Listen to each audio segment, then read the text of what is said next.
Ladies and gentlemen, hello and welcome. It is Thursday night here for Above the Cushion. The champ is in the house. We're going to get to him in just a second, but as always, Katie Sartain has sent a novel we need to read off. We got to go over a few things. Been a lot of questions, a couple weeks off here for the show.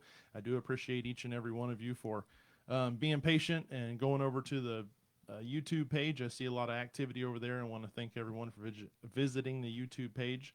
I'm having a little bit of trouble with some uploads for some of the pit stop interviews. I've been trying to schedule them. It's not as easy to schedule posts on the YouTube as it is the Facebook page, as a lot of you have been participating with the top 10 points as we've been counting that down. So I appreciate everyone sharing that, liking that, making comments.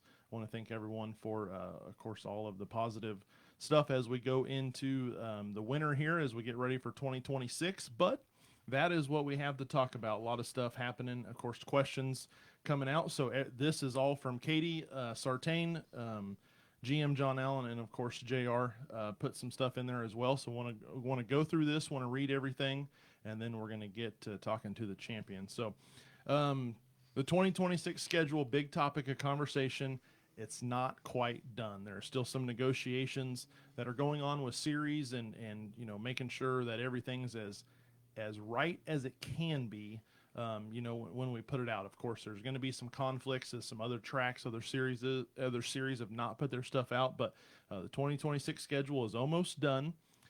Try to have it posted as soon as we can get it. Of course, still working on some negotiations with traveling series. Looking for partners for special shows. A lot of stuff going on with that. So, the schedule, as always, is kind of fluid for the first few months of the year, and then we're going to lock it in because everyone's going to get to racing. Registration is going to start in January. There will be a $20 registration fee for each class you participate in, whether you plan to run one race or you plan to run the entire seasons. So $20 registration, that is going to open in January. So get over on My Race Pass and get that done. Grandstands will not be open for practice sessions except on March 14th, when practice will be held with the Enduro. Of course, that's going to come out. So part of the schedule, March 14th, going to have an Enduro once again, as we always do here at the start of the season. Anyone wanting to watch practice is encouraged to purchase a pit pass, be down in the pits. Of course, the turn 2 grandstands will be open in the pits. You can get down there and check all of that stuff out. For 81 this year, we're going to bring 6 Sprint Car Series shows to the Speedway, 3 Late Model Series shows, USMTS, Heartland Modified Tour, and then, of course, lots of weekly championship points racing. Going to be a few surprises coming in and out. That's some of the negotiations that we're working on.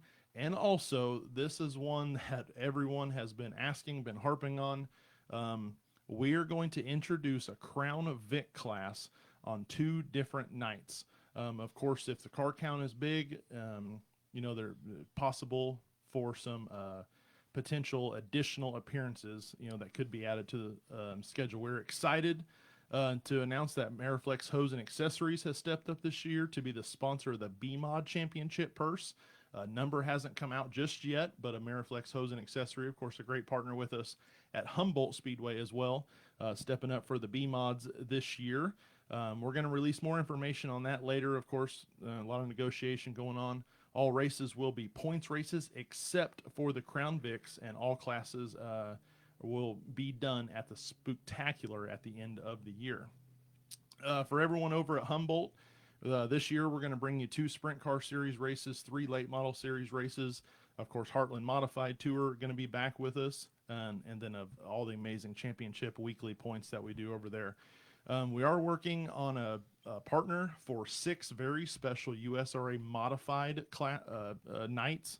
So we're trying to get that one locked up. We want to bring the modifieds back to the Speedway.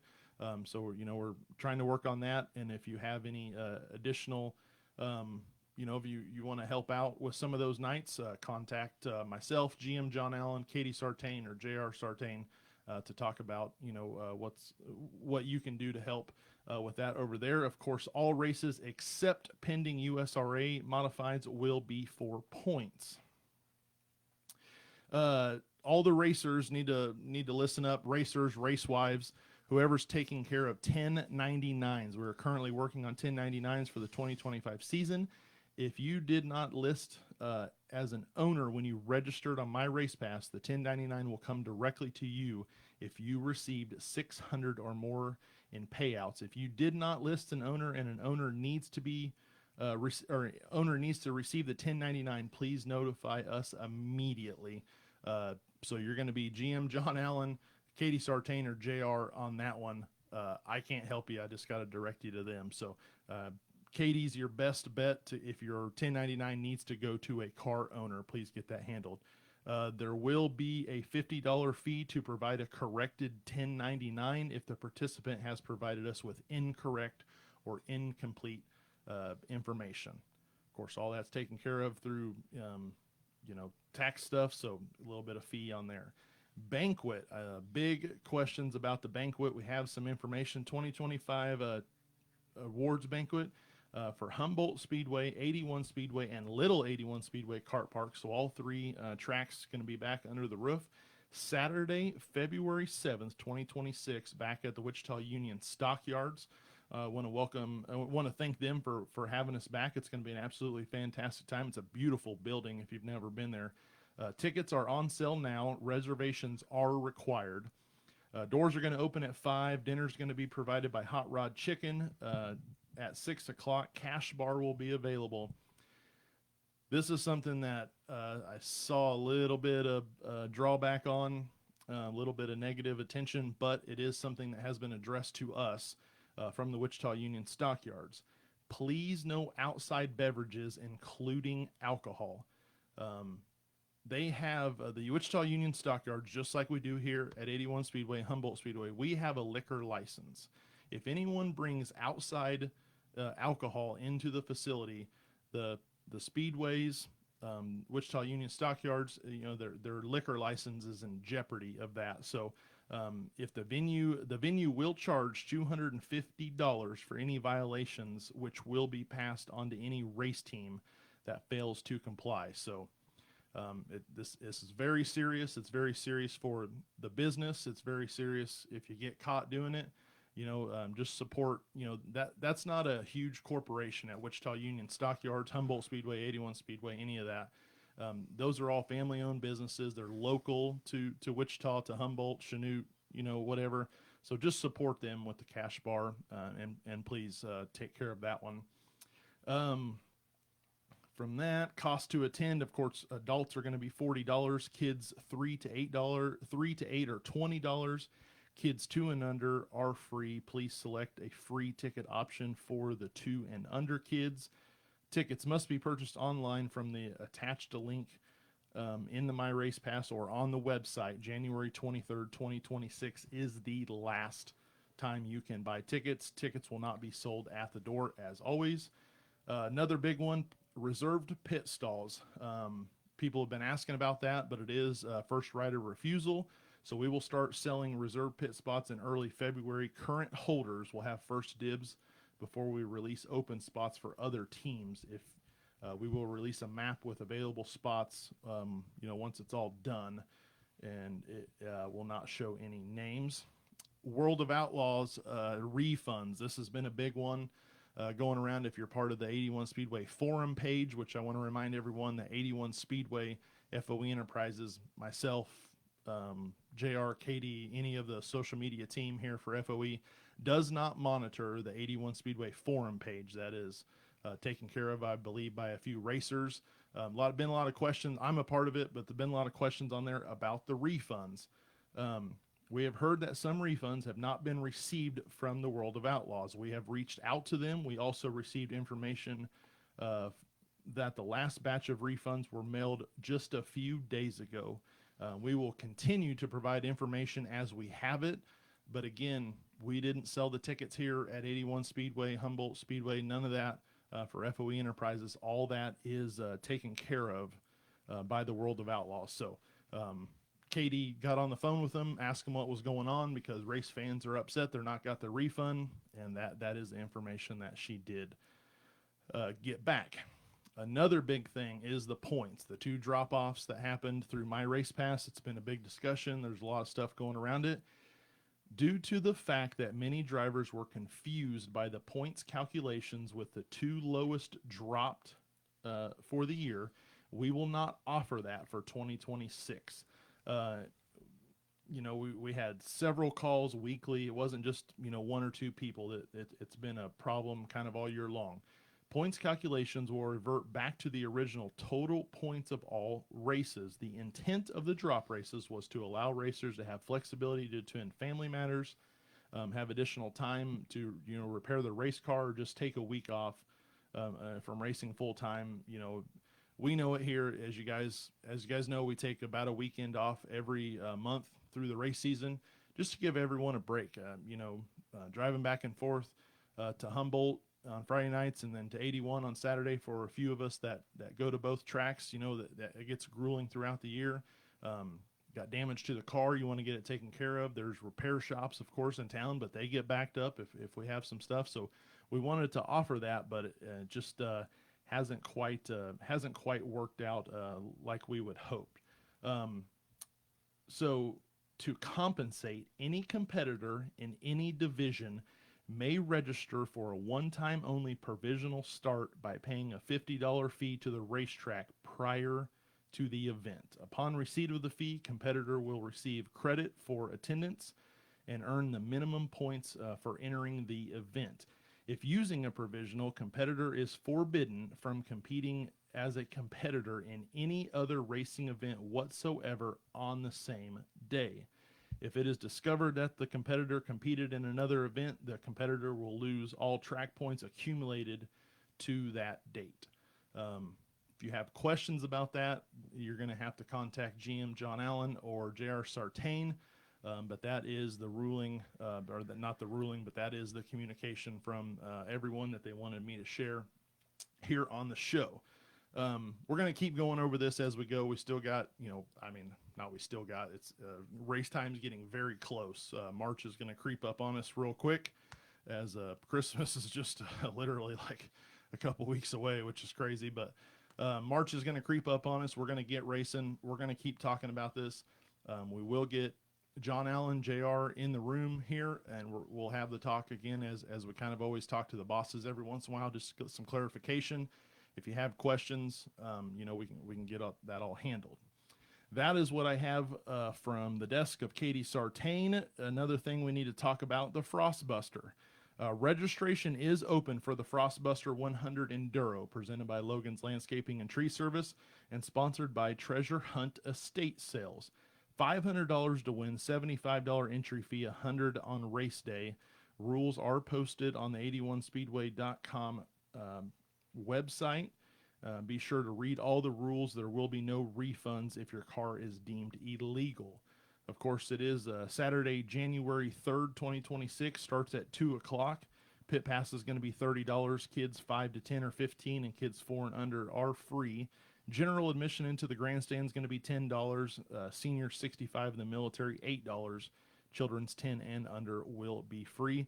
Going to have very limited concessions going on. So popcorn, soda, chocolate, hot chocolate, and coffee will be offered for sale. Due to the kind of the nature, Mother Nature and the timing of everything. This race only, clear bag policy and no outside food. No outside drink policy will apply. Excuse me. Due to the nature and timing of this race only, the clear bag and no outside food or drink policy will not apply. You cannot, however, bring in your own alcoholic beverages. That goes back to the talk we had about the Wichita Union Stockyard. So, no clear bag policy, no outside food or drink. That's not going to apply for the Frostbuster. No alcoholic beverages, please, on that one. January 3rd in Kansas. I'm assuming it's going to be pretty cold. Make sure you bundle up pretty good. It is going to be a great time here at the Speedway. That is all I have from the group message here from everyone at FOE, and now the champions in the house. Buddy, it is you in 2024. You came on kind of late in the season. You guys found some real speed. You really tried to gain on it. Titus was just a little bit too far out there, but I knew going into the break time between 24 and 25, it was going to be your year. And man, you come out of the gate just swinging. 4 wins on the season, and then picked up that championship.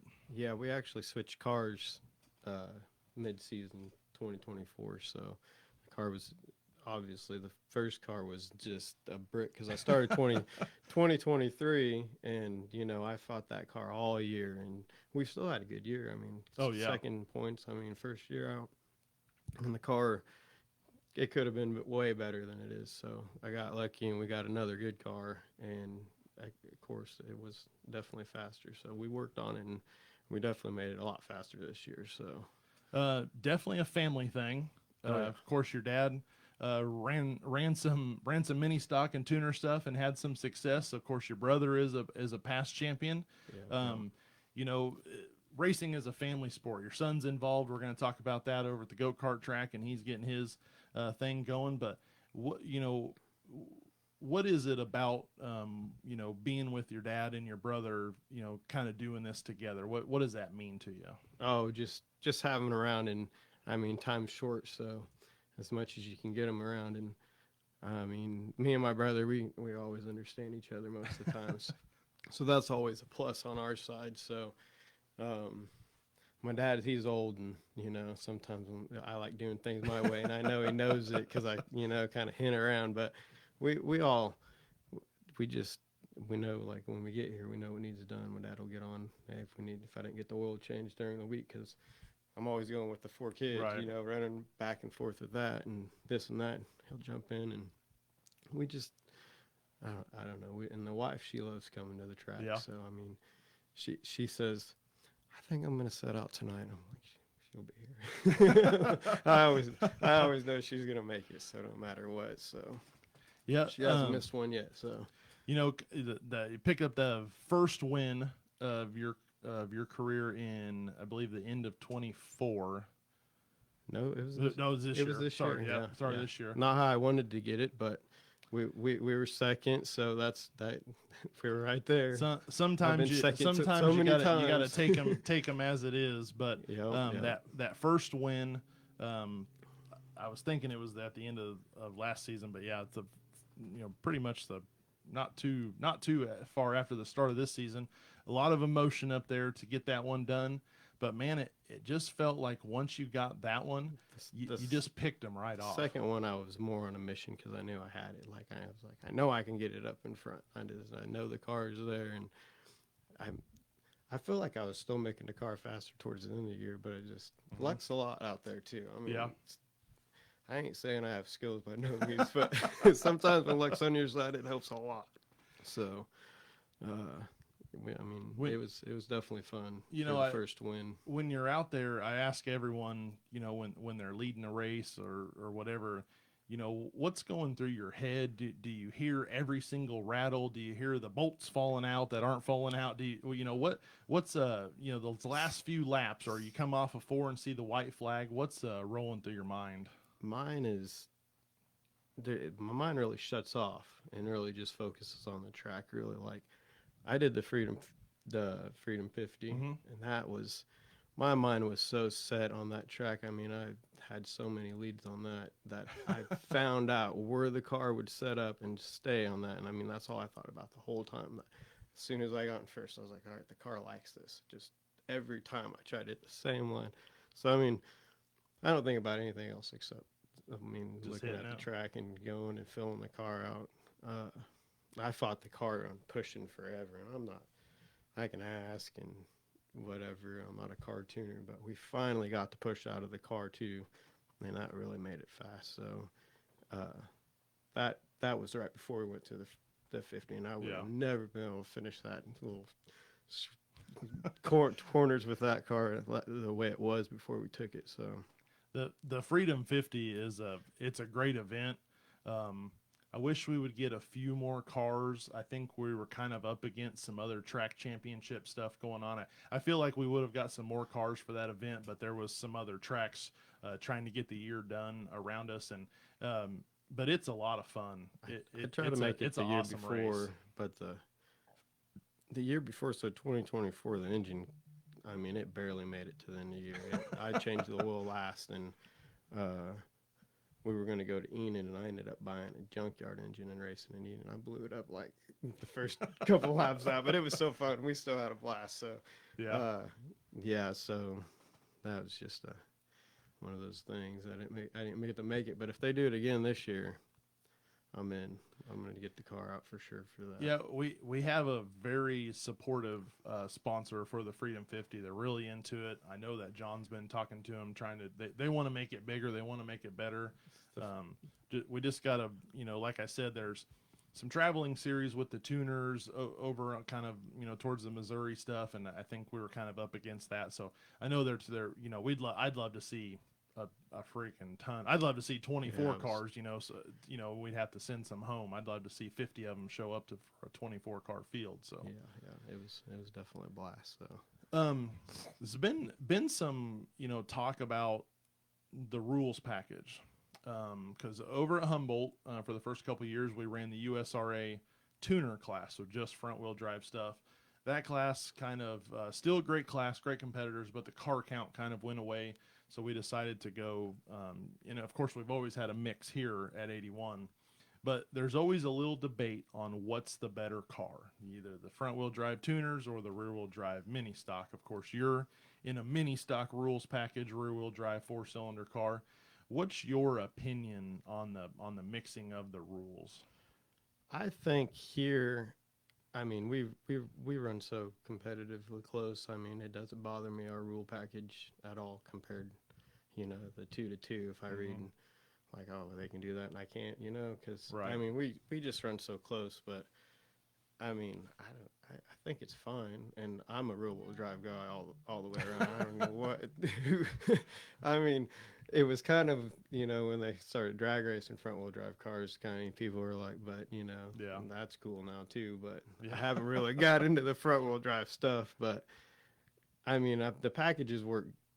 The real package works fine to me. So I mean, it's harder to check those cars if you really wanted to, in my opinion. But I'm not around them enough to even know. But so we're pretty up on it because we had the USRA tuner stuff. So John Allen is really up on those rules and what you can check on them to make sure that they're right. And that's a question too a lot. Like, how do you know that this car doesn't have it? Well, for me personally, I can't intelligently speak on it, but John Allen, that's when John Allen gets involved and say, this is what the USRA rules say. And that's kind of what it follows, because we still have at Humboldt, a lot of the competitors that have the front wheel drive cars, they still go run the USRA tracks that are over at, like Electric and Nevada and some other stuff. So, I know that's always been that was kind of the thing at the start of it. Like, how do we know these cars are legal? And it's like, like I said, myself, I can't intelligently speak on it, but John Allen knows the rules to a T. I think we all run just fine. Yeah. And have a blast. So that's my main goal most of the year, is just go out, have fun, and finish top 5. That was my main goal. To get it done. Like pretty much every race, I was like, as long as I finish top 5, that's what I would tell about. I'm just going to finish top 5. And luck was on my side a few of them, and luck was on the big end, so got the championship this year finally. Talking about the championship, you're always going out with, you want to get wins, but there's a certain point in the season, some competitors, they look at the points and go, oh, okay, this may be a real thing. We could maybe win this championship. Now we just need to buckle down and try to kind of points race. At what point in the season did your wife look at the points, or you look at the points and go, okay, we're leading this thing, and if we just keep our nose clean, it's in the bag? I actually this year tried not to look at the points at all. Everybody kept telling me where I was. Hey, you're still in you're first, and you're here. And I honestly didn't. I mean, I pulled it up a couple times, but 23 and 24, I'm like, oh man, where am I at? And Yeah. like I'm just chasing them. This year, I kind of didn't chase as hard, but I was still shooting for it. Like I still wanted to, Right. pull out the first. So You get that mix, right? There's some people that they race number one, we're going to points race all year, and then you have the other people that they're like, we're just gonna, I guess we'll show up and see what happens, and then it always seems to be the one that are just shooting from the hip that end up with the championship. it's like last year, Titus had it locked down, and I asked my brother, hey, where I got to get to make sure I get it, and finally I was told, you got it locked down. Finally, I was like, all right, so I just got to finish the race pretty much. Yep. So that final night, we posted a little clip on the update when you told me you weren't going to make it, and that night all you had to do was take the green flag. It didn't matter what happened. If something happened to the car or you won it, that would have been better. But as soon as you pulled out, lined up, it was over, and still gave it a good run. Carson Keeler just kind of came on hot and heavy towards the end of the year. They got some stuff figured out with that car, but you gave it everything you had. That was some of my luck, his car breaking down sometimes. Your car, speaking of the cars, or kind of going back to the cars, yours is, of course, there's some fabricated bodies. So like Carson Keeler, we're talking about him in the 33, that's a fabricated, body, but you kind of stick with the traditional. I think that thing is a Mustang. It's got a Mustang Fox body nose on it. So it's like a normal, it looks like a normal car. Yeah, it's got the body panels, of course. they keep on a regular. Right. And the steel body is heavy too. So I took all that because the 23, if you go back to the pictures, that car is, the last car, because my brother's car got wrecked when he won his championship. That's the last car he raced. And my dad raced it the 1 year. It might have set for a year, I think. I think there was 2 years. Anyways, when I raced it, we just peeled the stuff off, slapped new stuff on it, and I just took it out and started racing it. Yeah. And it was just, it was a mess. If you look at that car, that thing was a mess. So when I redid the body, I knew I wanted to make it. I don't want the, whatever body you call it. The fabricated body, like the late model body. Yeah, like the late models and stuff. And I guarantee you it probably helps. You look at it, and that probably does cut through aerodynamic. But I'm still I like the old school look. I like the Monte Carlos out there. That stuff's. Rodney Chafin up here at Broadway Truck and Auto, a great partner with us. I've been taking some stuff up there to scrap, and when I would pull up on the scales, there used to be this red Pinto that was right there on the end, and it was set there for a few weeks, and then when I pulled up there this weekend, of course, it was gone. I asked him what happened to the car, and he goes, we had to crush it. And I said, that was someone's good race car. So then him and I got to talking. I used to go over to, it was called Hutchinson Raceway Park over there, and I remember there'd be 35 Pintos and Gremlins or whatever for a pony stock race, and that, So I'm partial to the actual car looking race car. The fabricated body late model stuff, I get it. They only made so many of those, and they stopped making them a while, so getting bodies and stuff is getting tough. But when you see the car out there, that's cool. That was the main goal I was shooting for, just to make it look like a Mustang still. Nothing else. So and it's a Mustang under it, so it's not a body over, making it look like it's all else, so. and some, I think even some of the fabricated ones, I think Titus's car or Carson's car was a Mustang, and they just put the body on top of it. It's definitely a Mustang. I'm always curious how, of course your dad raced a little bit, but even that doesn't matter sometimes about people getting involved in motorsports or liking cars or of course, like my dad's a huge car guy. I'm a huge car person, but my sister could care less about any cars, right? So I want to know how you get involved, or I know how you get involved with your dad, but it would have been. At what point did you go like, I'm in?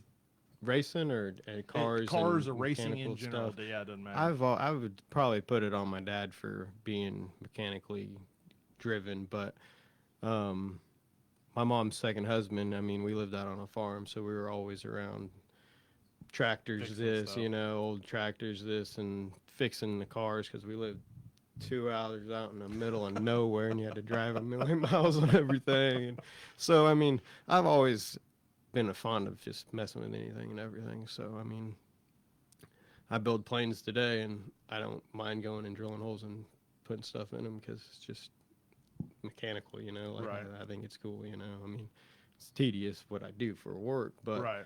I go home and I still kind of do the same thing, and I just forget all that and Yeah. mechanical Don't got stuff. to hold it plus Yeah. or minus 2,000s. Yeah. So, yeah, it's a lot easier putting a body on a race car. I'll tell you that. Yeah. How does the racing thing start? Because your dad did it first, and then of course your brother Aaron, he kind of gets in, and then you jump into it. It's always been even in, just down the family tree. I mean, track's always been there. We've always been around Right. here. So, I mean, I remember coming fairly small. More if I look back at pictures and stuff, like, oh yeah, kind of jogs your memory a little bit of coming real small here. But I mean, it's always kind of been here. Probably Yeah. a lot. That's probably a lot for a lot of people. If home Right. tracks are there, and that's what you do. So. I'm not really. I wanted to go watch a movie and stuff. I'd rather come do something fun, hands on. Let's go watch some stuff get tore up, I guess. What's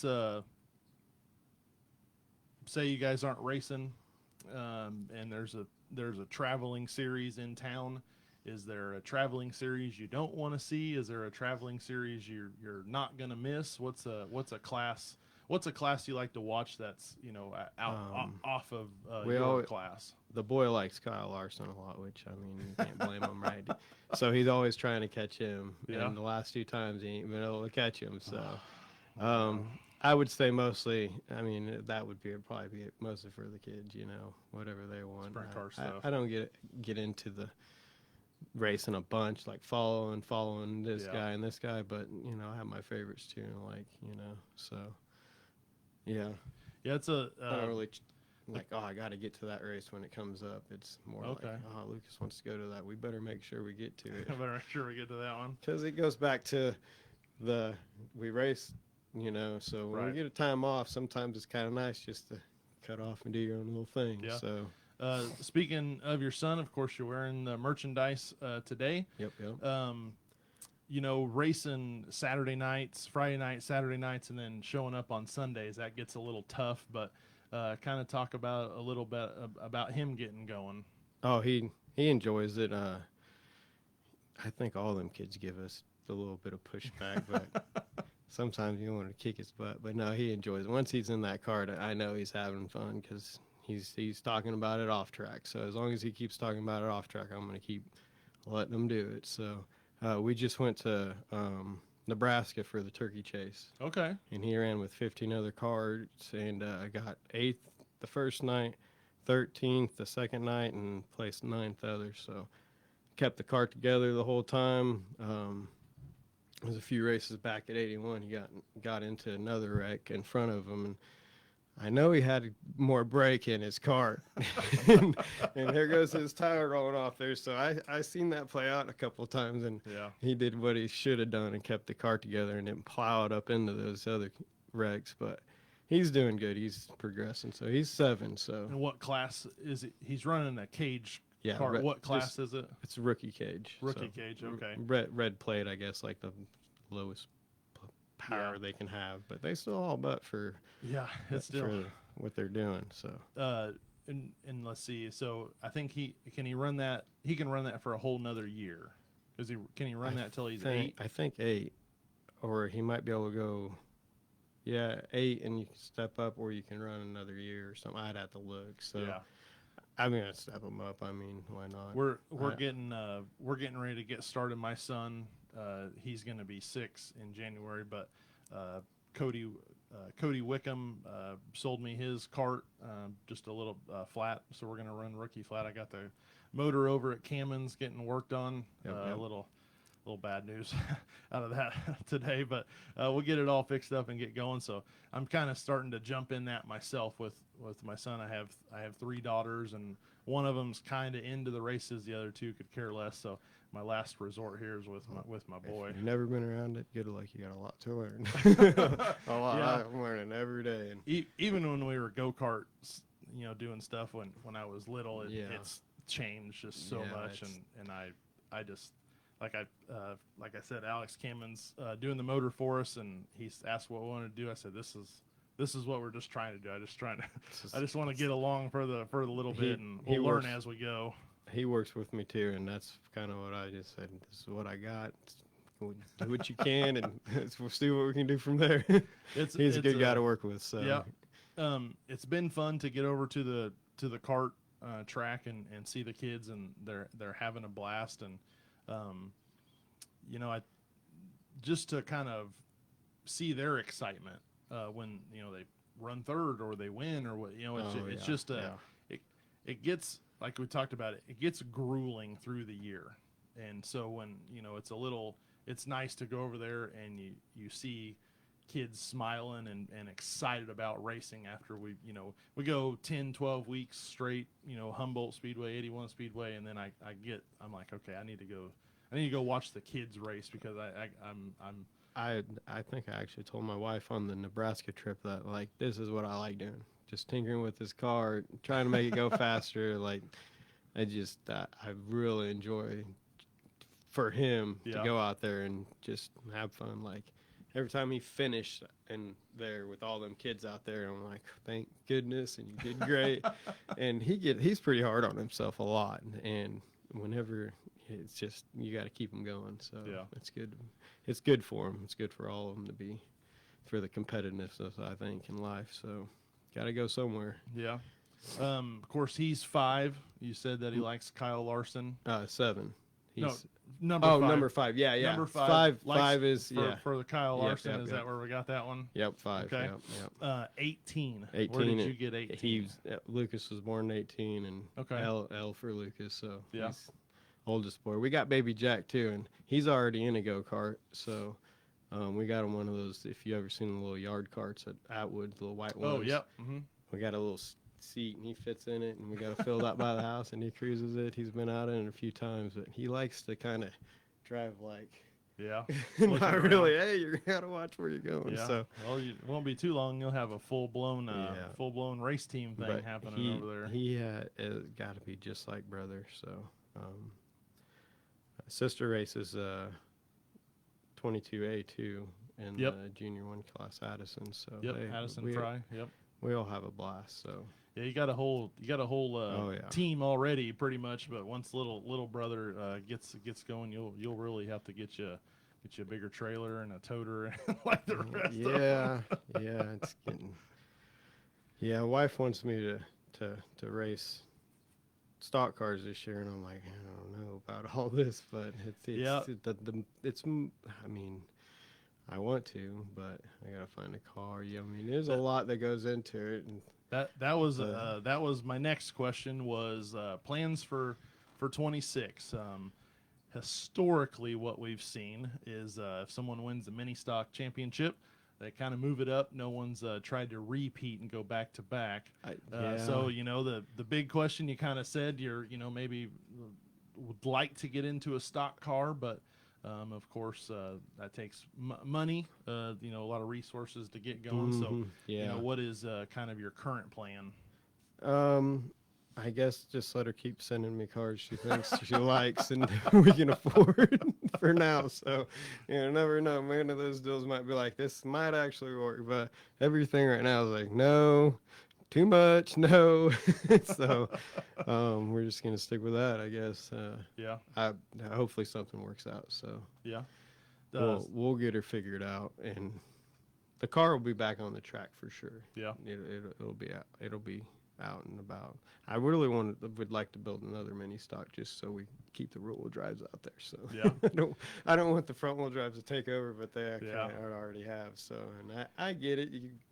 You only have so much resources and stuff over time, so you got to race what you want. So.